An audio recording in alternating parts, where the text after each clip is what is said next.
O'zbekiston Respublikasining Konstitutsiyasi 1992-yilda 8-dekabrda qabul qilingan.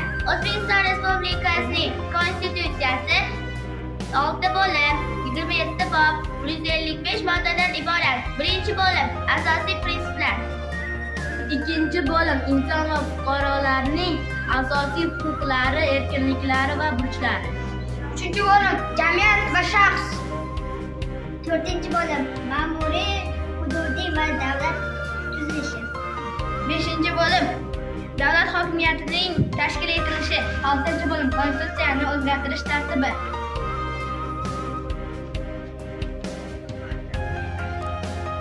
Yettinchi modda xalq davlat hokimiyatining birdan-bir manbaidir.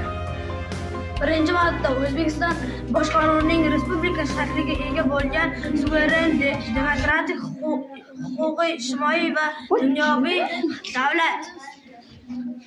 52-chi modda ota-onalar bolalarini tarbiyalash, ta'lim berish va ularni boqish uchun javobgar. 90-chi modda voyaga yetgan mehnatga layoqatli farzandlar o'z ota-onalari haqida g'amxo'rlik qilishga majburdirlar. 78-chi bo'lim farzandlar ota-onasining nasl-nasabi va fuqarolik holatidan qat'iy nazar qonun oldida tengdirlar.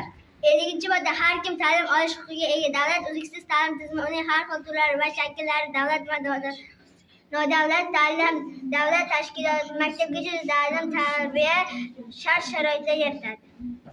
45-chi modda onalik va bolalik davlat tomonidan muhofaza qilinadi. Onalik va bolalik davlat tomonidan himoyada. Bolalar huquqlari maxsus himoyaga ega.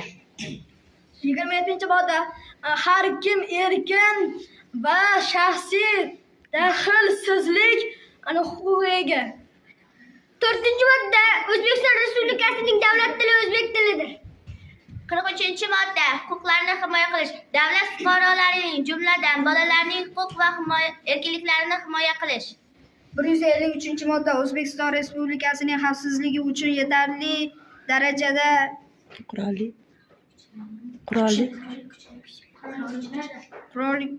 kuchlarga ega.